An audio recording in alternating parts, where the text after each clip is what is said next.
You're listening to In the Chair, a podcast for Freemasons in England, the UK and around the world. Find out more at masonicpodcast.com. But first, welcome your host, Robert Bone. Hello there, good morning, good afternoon, good evening indeed. Hope you're having a great day whenever and of course wherever you're listening to this. And of course this is In the Chair, the Masonic podcast for Freemasons and anyone else who finds it on iTunes and who's interested in finding out about Freemasonry. Many thanks for taking the time to hit the download button, and I hope you've subscribed as well. I really do appreciate it. And here we are today, so far on to episode 10.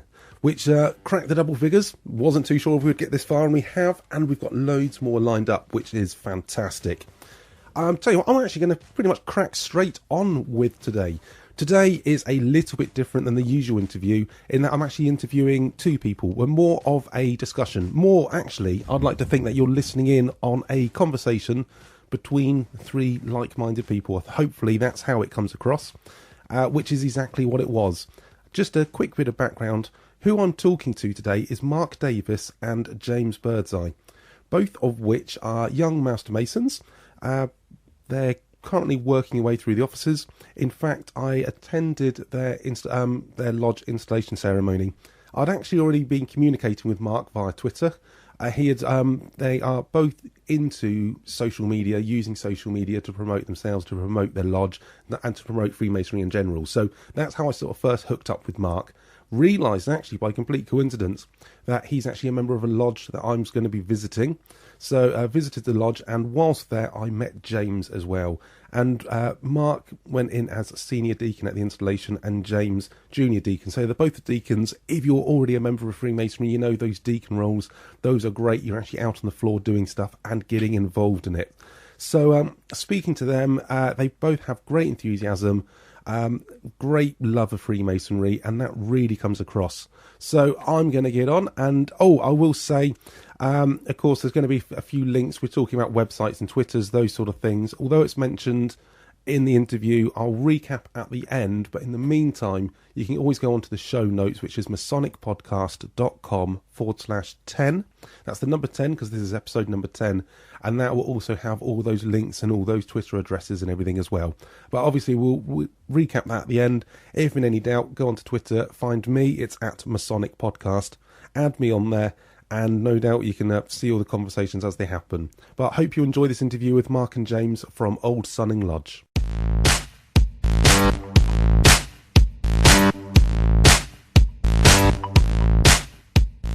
I've got two guests with me today. We've got James Birdseye and Mark Davis. Each are in Old Sunning Lodge in the Province of Berkshire. So, James, do you want to introduce yourself first? Hi, Robert. My name's James Birdseye. I'm at Old Sunning Lodge 5987 in Province of Berkshire. And my Twitter handle is at Mason in Berks. Great. And Mark, do you want to introduce yourself? Yeah, hi Rob, thanks. My name's Mark Davis. I'm a Master Mason of Old Sunning Lodge and Chapter based at Sindlesham, and also the Be Prepared Lodge based at Wokingham. Twitter name is at Barks_Mason, and also my website blog is www.markthemason.uk. Mark the Mason, fantastic. That's a good one. Many thanks for joining me today. And the whole point of today was more to have a bit of a conversation, because, of course, over the last couple of weeks, I've had some various guests on. But I actually, really first met you two at your lodge installation a couple of weeks ago. Yeah. Although, actually, I think we had been, conversing on Twitter before that. But that's the first time I actually met you. And I wanted to have you on because you're both really enthusiastic about your Freemasonry, and you're not people that have gone through the chair and you're doing things. You're both, going through the offices at the lodge. So, actually, first of all, Mark, we'll start with you. What office do you hold at the moment, and when did you actually join Freemasonry? Joined Freemasonry 3 years ago. Right. And I'm currently Senior Deacon at Old Sunning. Okay, and what about yourself, James? Yeah, so for me it was a couple of years ago. I was actually proposed by Mark. Right. And so I think he's responsible for getting me into Freemasonry, which is fantastic. Great. So I'm Junior Deacon this year, so I'm head is well and truly in the book. Yes. At the moment, and I'm going grey rapidly. I'm only 34, but I'm going grey rapidly, and I think I'm going greyer quicker. But there we go. That's me really. You're both good, and I mean both deacons, and I think deacons is great work. I mean, as you know, I went into the chair myself 2-3 weeks ago, and I think, going through, I haven't actually had a full ceremony of being in the chair, but looking back on the offices I've done so far, the deacons' work really are the fun ones.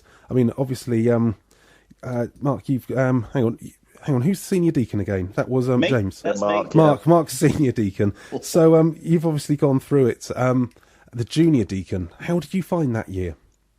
Junior Deacon for me was great. We were lucky that at Old Sunning we were able to put 2 candidates through in my year. So Right.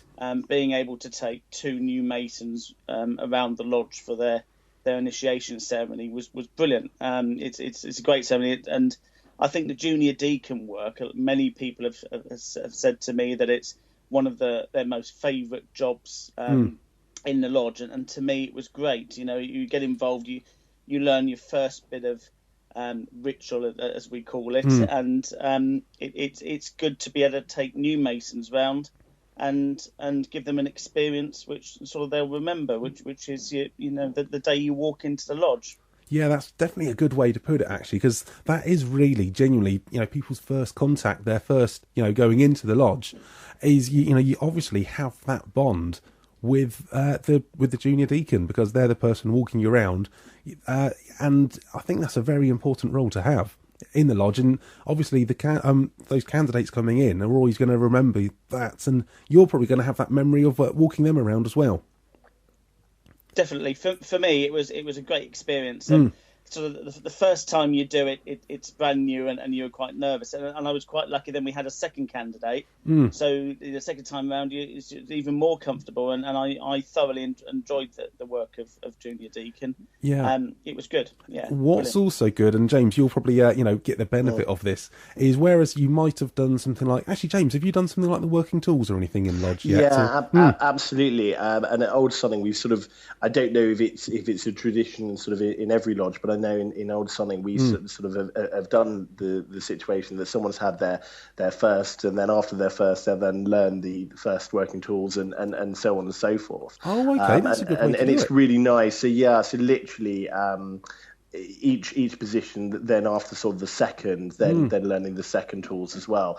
And for me it was really great just doing the tools, because it was a lovely piece of work. Yes. And it was something to get to keep interest. And I'm sure you're going to talk about this probably later on, Robert, but I think it's so important to just keep that interest going. Yes. What's the next thing I can work on, and particularly when you do get enthusiastic Masons, that's really important. And for me, learning the tools was really good, and I really enjoyed that, actually. Absolutely. Yeah, I think that's a cracking idea, because what normally happens, I must say, in Kennet Lodge, my lodge, and most lodges I've visited, is that once you've gone through, obviously done each degree, you're learning the answers to the questions for the next one, and then once you're a Master Mason, then it'll be like, okay, next week you might, or next month you might do some working tools after a few more months. But doing it each way through actually does make a bit more sense, as well as you say, keep that enthusiasm going. Absolutely. And I think it's getting that balance between keeping it enjoyable, making sure that it's not too much stress on people, and taking it at their own pace, but also enough to keep it interesting. And I think for me, what's so wonderful, particularly in my lodge Old Sunning, is that all of the brethren are just so supportive, and that feeling when you know you've worked hard, you think, yeah, all right, I did all right there. And then when you get particularly one of sort of the elder brethren that sort of, pat you on the back and go, well, that was a good job there. And it really does put a spring in your step. Yes. And you think, right, yeah, what's the next thing now? And I think that's how the enthusiasm really works, actually. It's that support within the lodge itself. And I think that's just so important. I think that's, definitely makes sense, because I know some people who have left Freemasonry, and it's one of the things where they always cite that they don't want to do something yet. They don't want to do something yet. And then what happens is once they go through, they do the bare minimum they need to do to go up to be a Master Mason. And what will happen is they will then sit on the sidelines because they're too afraid to make that first step.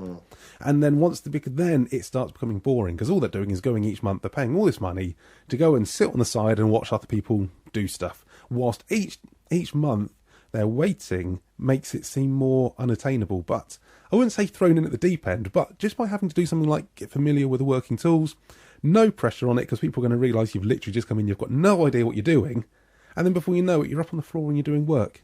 And just like you two, you're then going through the offices, and I'm sure, although you're going through, you're probably looking at maybe the going into the chair in 3-4 years' time with anticipation, not being scared of it. I think one of the good things about the work that you can do in the lodge, it's almost you can do it as little as much or as much as you like, and to me it's sort of challenge by choice. If you're keen and you want to learn, you want to do more, then that's you can do that. But I think one of the things with Freemasonry is when you look at the lodge, there are great people that are going to be really keen to learn ritual and ceremonies, and for other people they may find it quite difficult. But it doesn't mean to say they can't take part in offices within the lodge, and I think you can do as little as much as you like, and everybody will encourage you to do whatever role you want to play within your lodge. Yeah, I mean, I totally agree with that, Mark. And I think it's so important to really use everyone's skills and talents, and to appreciate everybody's skills and talents. And I think so much as well. Just because someone maybe has been a Master Mason or been a Freemason for a really long time, it doesn't mean, I think, that we can take their skills for granted. I think it's just so important to have that appreciation within the lodge and really be vocal about that, because this is a hobby, this is something people do in their own time, and I think that's really important, actually. Yeah, there are some people who do have a lot more time and they can dedicate to it, and there's other people, they got young families, they got other commitments on. But then there again, a Masonic career can be a long career. You don't have to try and fit it all in straight away, do you? And especially as Mark, you can be joining Mark, you can be joining chapter. You've got all those other bits as well to keep you occupied for the time being. Yeah, I think there's certainly you can, when you become a Mason, you can get as involved as you want.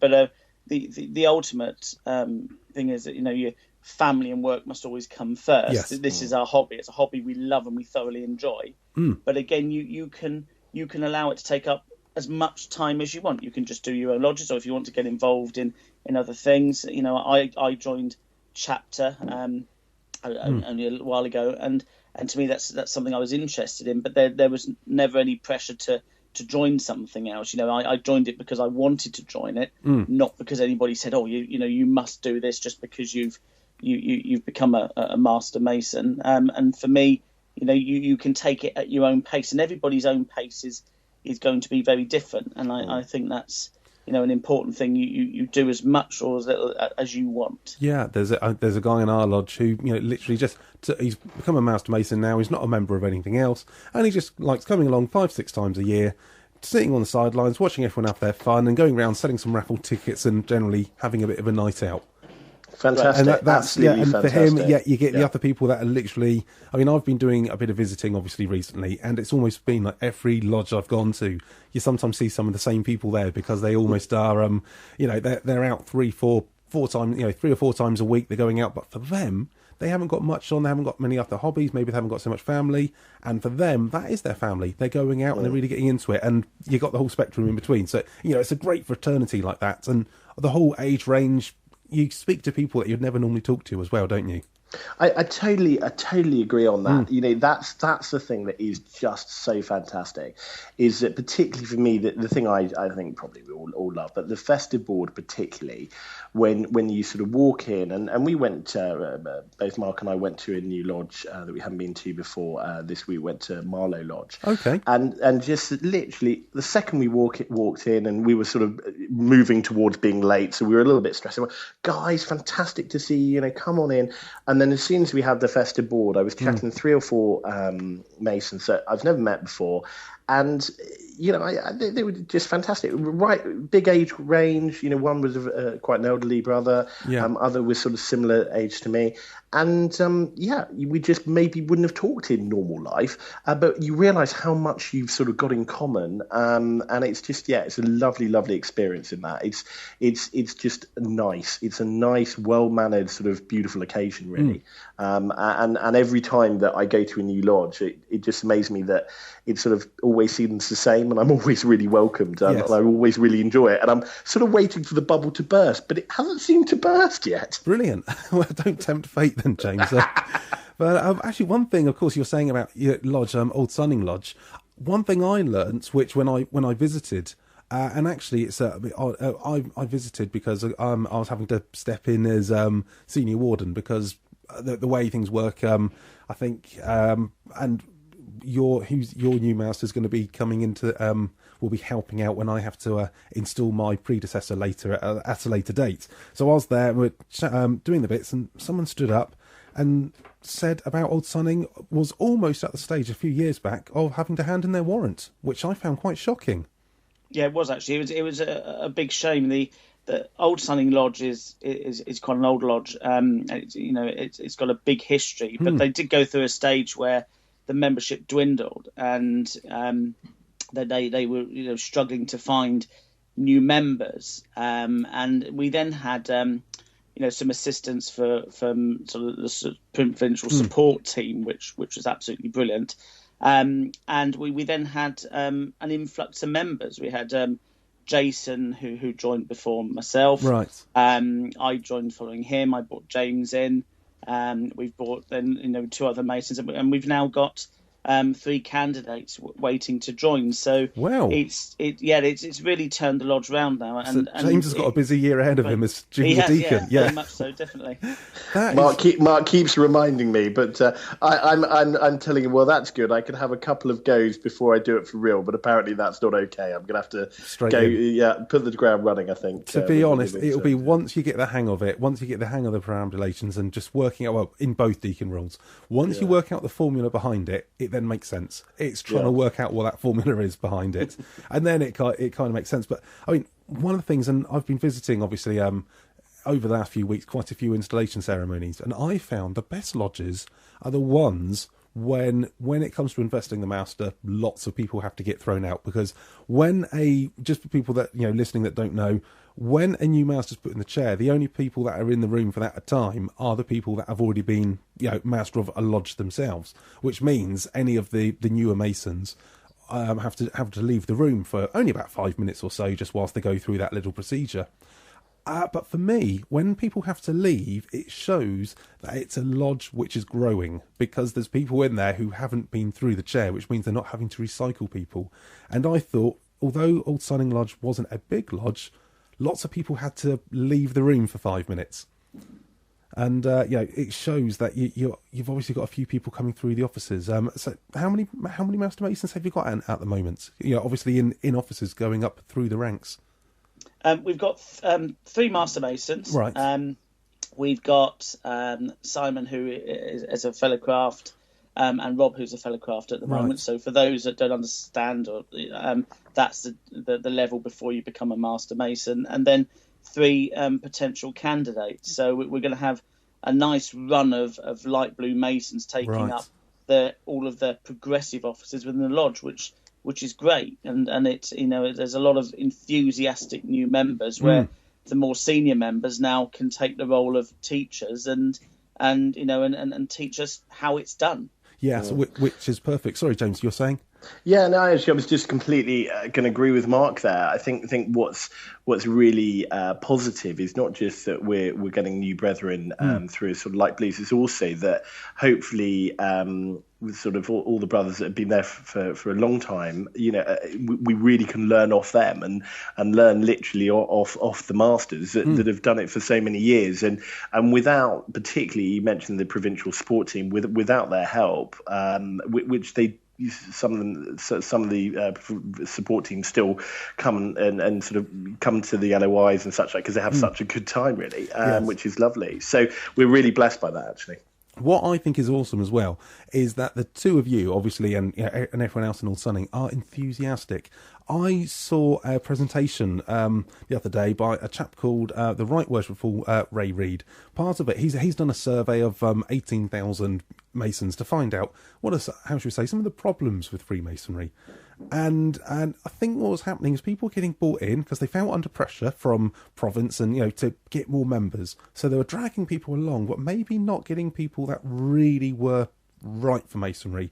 So what was happening is they'd get those numbers in, but then they weren't retaining because they weren't really the right people. But I think, and this is the great thing, by you guys joining and having that enthusiasm, what's happening is then it's breeding, it's then contagious. People are joining and then liking that themselves and then spreading the word on further. I mean, like you said, Mark, there was another chap that come in, he introduced you, then you introduced James, and it's sort of all gone down the chain, hasn't it? Yeah, it's been a big knock-on effect, and I can sort of speak from two sides of the coin, really, as a Mason who's personally brought James and somebody else in, but also the other sort of team that I've joined is the provincial recruitment team, and right. As part of that, we've been running a lot of open days at different lodges all around the province to again sort of open up Masonry to members of the public and let them know. And we've had some candidates through that. Rob, who came along,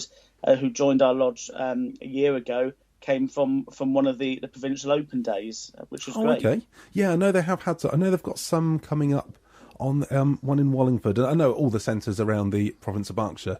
They've got a gazebo, and people go out. And I know people apparently wander by and go, "Hang on, Masons out in public," sort of thing. But it's a conversation starter, and people who are interested do find it, and then and it starts that conversation, and then lets people find out more. And of course, if people want to have a look round, and I think during these days they open up the lodge rooms, so if you're interested, you can pop in and actually see what's in there. Oh, you certainly can, and for the open days, it's myself and another brother that actually does the tours of the lodge. Okay. And it's been absolutely brilliant because the last one we had in Windsor, we had people coming in who were interested in joining, but we just had members of the public coming in just to find out what we're all about. And so many of them commented on the charitable work that we do and had no idea of how Freemasonry works and the amount it gives to charity and what we do. And it then breaks down these barriers of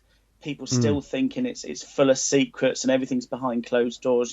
We're an open organisation now, and it gave people a chance to come in and actually see what is a lodge and that we're all humans and normal people, and we welcome people to find out about us. And I thought that was great. Yeah, absolutely, Mark. And I think the other thing as well is that the social media and the openness of social media. I was just going to say that, James. You beat me to it. Yeah. In terms of right from the United Grand Lodge, from their website, the videos that are linked to that, in terms of showing a young brother and his father, which is a fantastic YouTube video, and just having our own Twitter accounts, and particularly actually this podcast. I mean, it's wonderful now that I can say to friends when they say, "Oh, so what are you doing on Monday then?" "Oh, I'm going to a meeting." And it used to be sort of almost this sort of thing, sort of, "Oh, I'm going to a meeting," and you say it sort of hushly. Yes.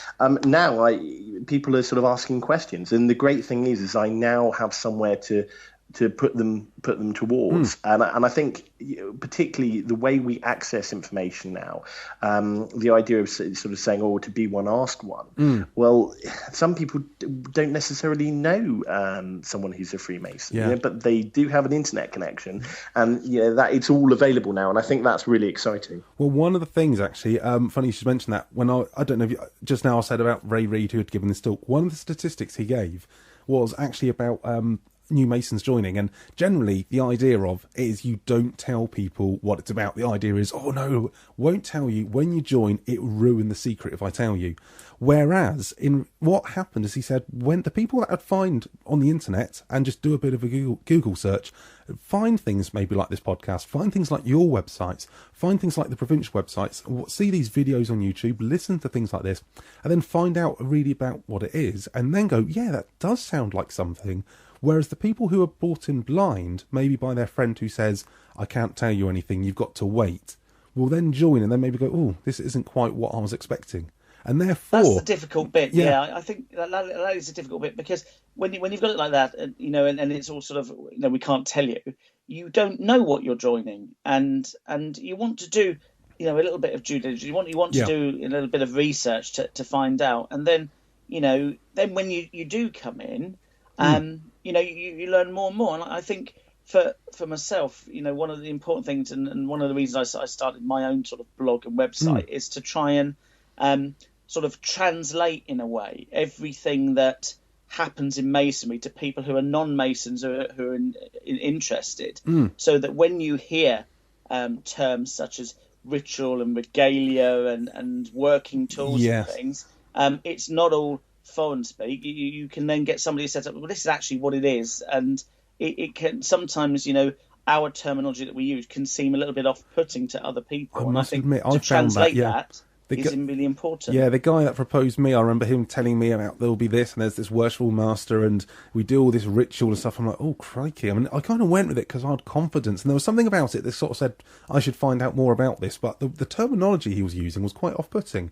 Which it does now seem strange, doesn't it, when you don't understand it. And I guess, I mean, James, you probably found with, Mark telling you about it, you probably had confidence in him and thought, I'll run with it, unless he didn't even mention any of that at all.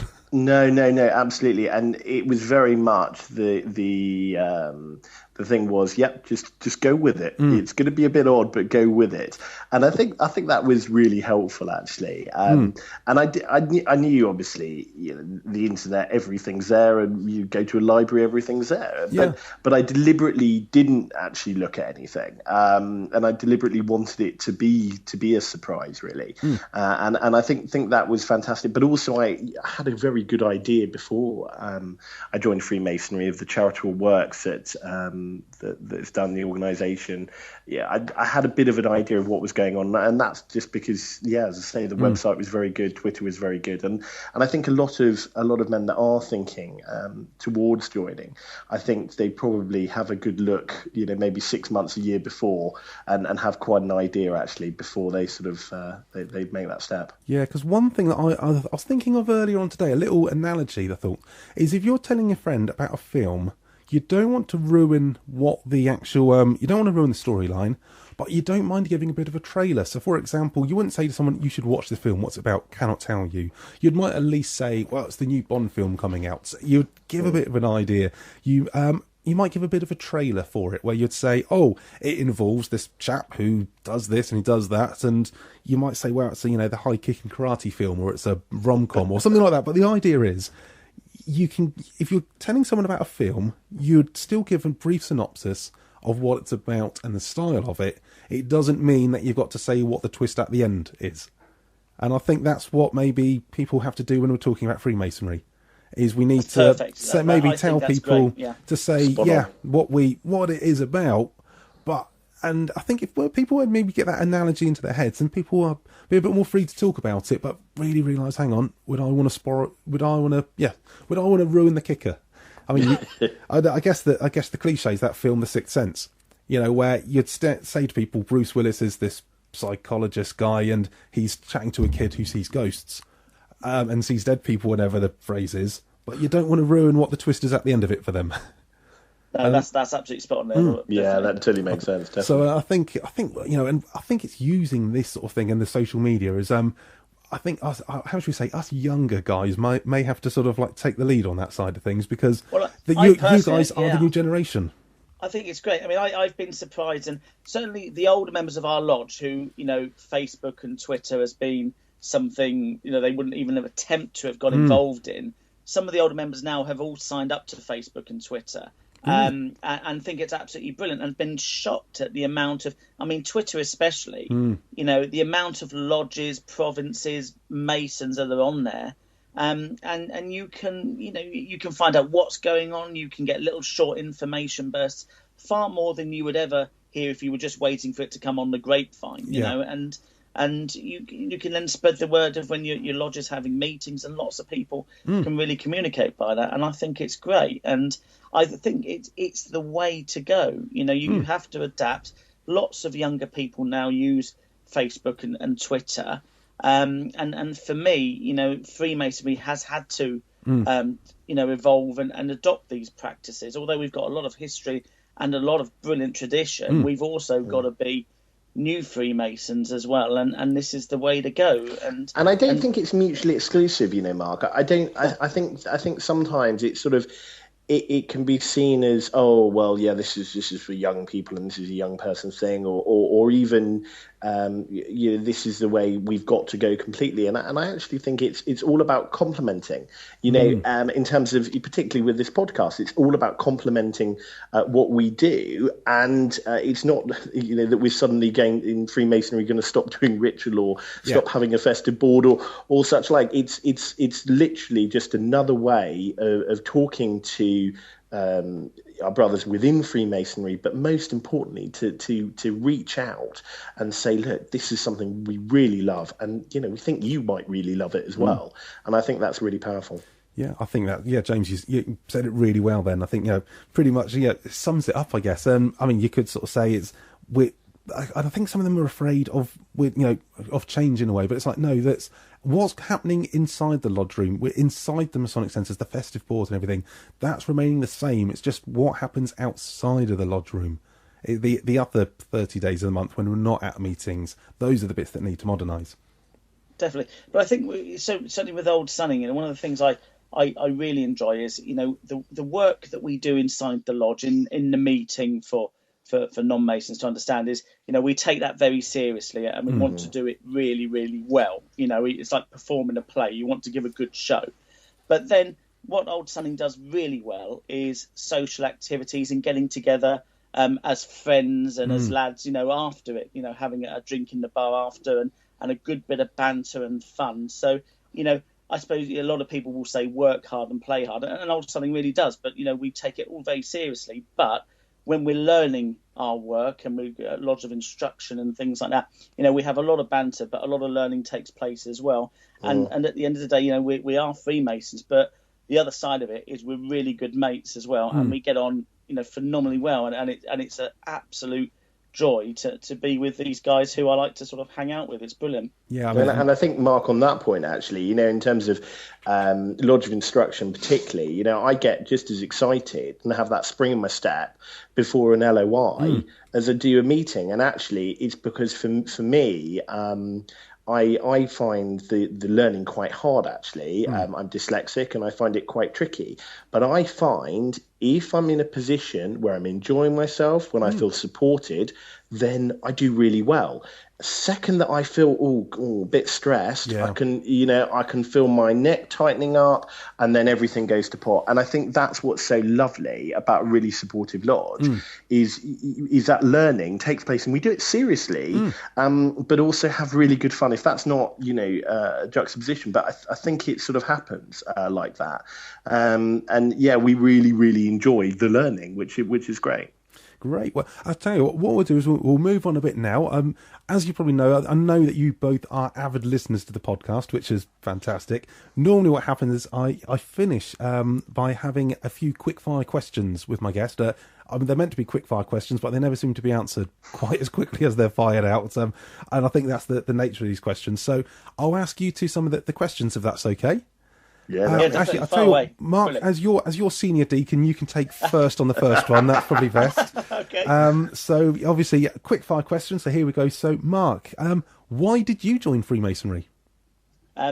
General interest. Always been fascinated, actually, from a very young age. When I was a child, I actually was on holiday in Scotland, and we saw some chaps walking into a hall with cases and suits on, and it was actually my grandfather who said, "These guys are Freemasons." And ever since then, I've always been intrigued, looked it up on the internet, and thankfully worked a shift with somebody who was a Mason, and he just said in conversation, "I'm in," and he got me in, and it's one of the best things I've ever done. Brilliant, that fluke. And James, what about yourself? Why did you join? Yeah, well, I had this mate called Mark Davis. I always thought about it. I obviously knew about Masonry just from sort of what you hear on the TV and some of the myths about and such like.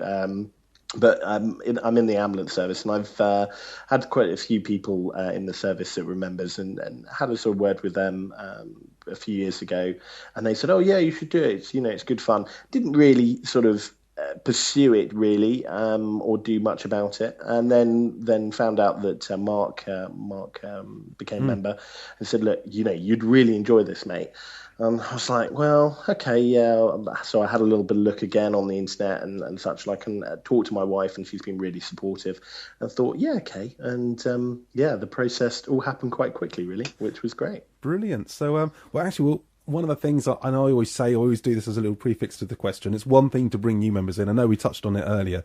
It's another thing of keeping people to stay.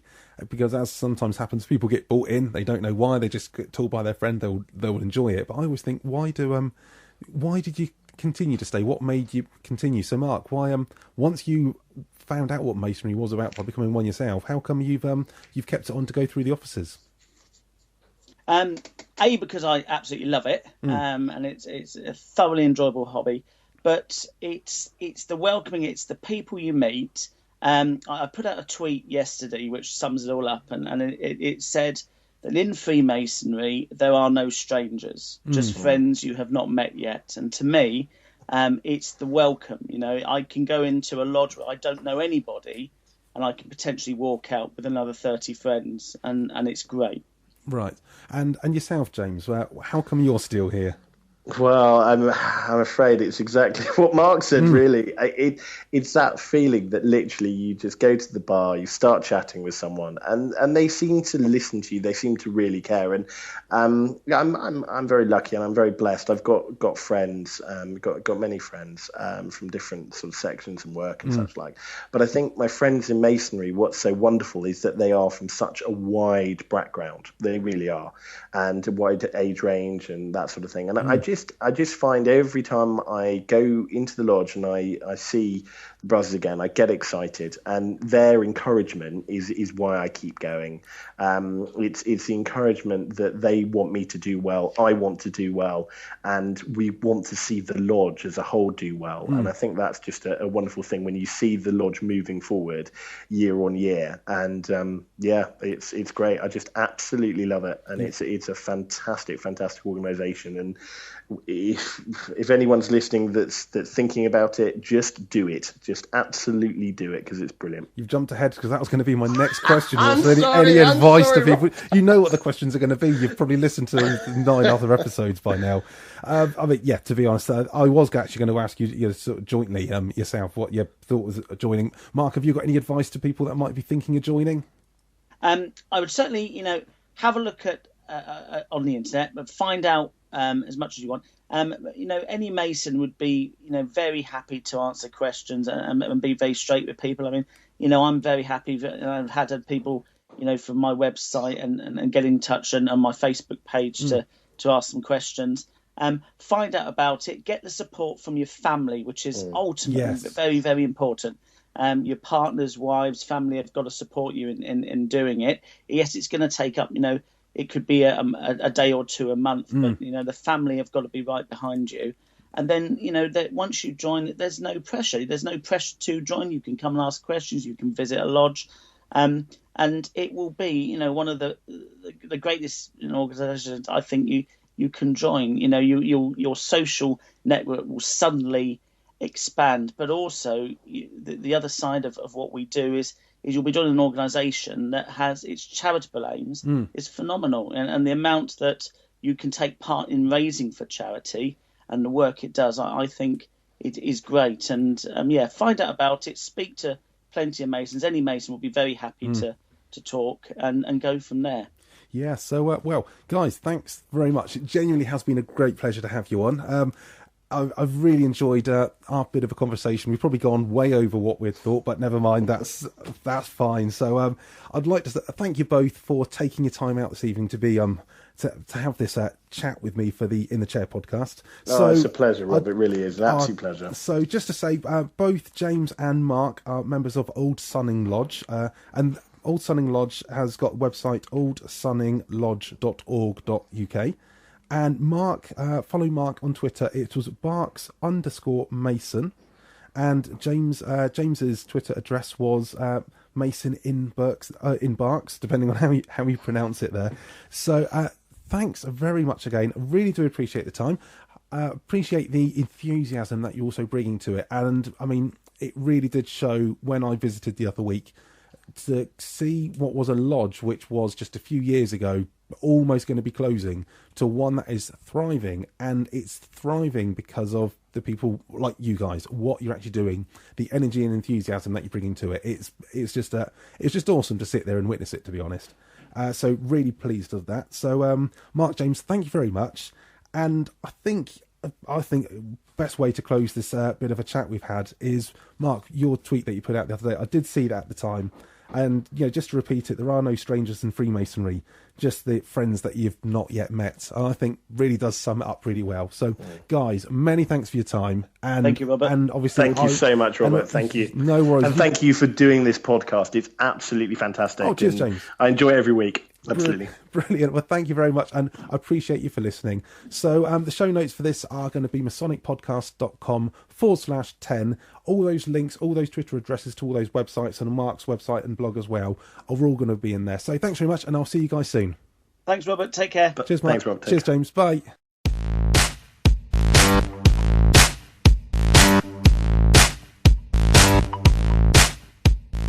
My thanks once again to Mark Davis and James Birdseye from Old Sunning Lodge in the Province of Berkshire. Many thanks, chaps, for taking the time out, and I hope, as a listener, you picked up on the enthusiasm. It was pretty infectious. In fact, after we finished the recording, we carried on chatting for another half hour, and part of me was thinking I should have just left this on record. And the takeaway from that, I think as Mark said, on one of his tweets, and I finished the interview saying it, there are no strangers in Freemasonry, just friends you haven't met yet. And I think that sums it up so well. And I'm sure all of you would agree. And hopefully that inspires, if you're a new Mason or thinking of joining, obviously to join and to get out and be visiting, it really does open up your friendship base, which is, an admirable quality of an institution. So just to recap, Mark on Twitter is... it's Berks, BERKS _Mason, Berks _Mason, and James is Mason in Berks, no underscores or dots or dashes on that one. And the lodge is Old Sunning Lodge, and that's at Old Sunning Lodge. And of course, as I said before, all those links and links to the website as well are on the In the Chair Masonic Podcast website, and you can find that easily just by going to masonicpodcast.com/10. That's the number 10. That lists the show notes, gives a bit more information, summarises the conversation, and includes all those links. And of course, feel free to contact me through Twitter as well. It's at Masonic Podcast. So at Masonic Podcast on Twitter, or go onto the website masonicpodcast.com. By the way, if you're listening, there's three main ways you can listen to this podcast. The first way, which I think is the most popular way, is through iTunes. Easy way to do it is either go onto iTunes and type in the Chair or Masonic Podcast. It should be quite obvious which one it is. Or just go onto masonicpodcast.com/iTunes, and that will actually redirect your browser through to the iTunes page. Or if you're on a Apple mobile device, that should actually just reopen up iTunes for you, so it's there. If you're not an Apple user, or you can just go on to masonicpodcast.com/Stitcher. And Stitcher is basically a version of iTunes for people that don't use Apple. So if you've got an Android device, of course it might be if you have a PC with iTunes downloaded. There's all those sort of, there is obviously the crossover there. Or what you can just do is go on to the masonicpodcast.com, so masonicpodcast.com/10, or just go onto it, and each of the episodes there is actually an inbuilt player in with the show notes. So if you're not too sure what iTunes and Stitcher is, you just want to listen to one of the episodes, the great thing with both iTunes and Stitcher is it allows you to subscribe. So you can listen to it through there, hit the subscribe button, and it should mean that next week when an episode comes out and your iTunes or Stitcher automatically refreshes, it will download it so it's ready and waiting for you. You don't have to keep remembering to go on each time to have a listen. And of course you can stop and start and pause it when you want. This is the ideal thing, is to be listening to this whilst you're on the commute to work, that sort of thing. So I know many of you do that, and I do get quite a bit of feedback from people who are out and about driving around, sometimes driving to lodge meetings. It's I hope it's something to listen to spice the journey up, and just so you're not going to be listening to the same old songs on the radio.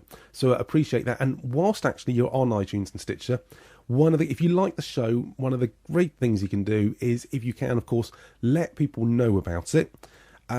If in doubt, just tell them to go to masonicpodcast.com, and all the links are on there anyway. But whilst you're on iTunes and Stitcher, please rate the show. Give it a couple of stars. Well, actually, hopefully more than a couple of stars. 5 would be nice, but don't let me force your hand on that one. But obviously, the more the better. And of course, leave a review. If you leave a little review, give it a good rating, it's more likely to show up when someone who hasn't heard about it goes onto iTunes and tries to find a Masonic podcast, just as I did earlier this year. And I couldn't find anyone, not that was UK based, not for English Masons. I know there's a few over in America who've spoken about them before, and I know actually we have quite a few listeners in the States and of course around the world who do listen to this to see how Masonry's done on this side of the pond. But best way to do is let people know about it. I know the Masonic sort of season tends to sort of slow down over summer and then comes back over autumn. And I also know that some secretaries have actually mentioned about it in the risings at the end of lodge meetings. If you are a listener, or you know someone who would like to join Freemasonry, or tell the Master Masons in your lodge about it, that would be really appreciated. Get the word out there, because we've got some great things coming up. We've also had some great interviews already in the past. For example, the interview with Rick Smith, the author of Learning Masonic Ritual. So many people have actually come back to me. They said they've bought his book, they've listened to that, and that's been a great help. So we're building up not just interviews that are interesting to listen to, but a catalogue of resources that new Masons are going to want to find out about. It's going to help them understand things, because when you're going to that meeting in those first few years, you're only going there once a month, maybe 5-6 times a year. You're not really knowing who people are. There's these strange things happening, and of course over time it's easy to forget what it's like to be new at things, and you haven't really got the confidence to stick your hand up in the air and say, what's all this about? You just kind of blindly go along with it until you kind of stumble across the answers yourself. And with this, I'm trying to do something where those people can find the answers. And if you have any questions on anything, whether it's about the show in particular or Freemasonry, feel free to get in contact. One of the best ways is, of course, through Twitter. That's, as I said before, at masonicpodcast.com. Drop me an email, robert@masonicpodcast.com, and get in contact with me.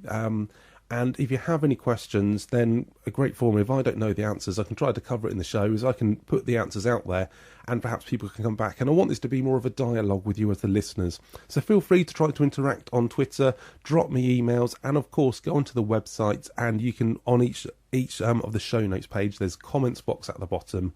Feel free to ask any questions or make any comments on there. Just to stop spam being on there, I think you kind of need to register a little bit, but it's a simple one. It's just to make sure that you are really a human being. So please carry on with those sort of things. Your support is genuinely greatly appreciated, and it all helps let people get the word out there and learn a bit more about Masonry and enjoy their Masonry, and hopefully have that same sort of enjoyment that both James and Mark have, and hopefully that comes across. And if you've got someone you'd like to introduce into Masonry, get them to listen to this show, get them to listen to the other ones. We've got a great series of things coming up. I don't want to say too much yet because I'm still working on it, but do make sure you hit that subscribe button as well as the download button.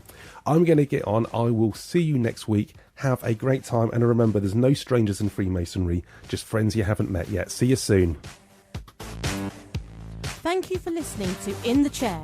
Visit masonicpodcast.com to see the show notes and in-the-chair.co.uk for more resources to help you get the most out of your Masonic journey. If you enjoyed the show, please let us know by rating and reviewing it on iTunes. And remember to subscribe so you don't miss our next podcast. If you're not already, follow us on Twitter at Masonic Podcast.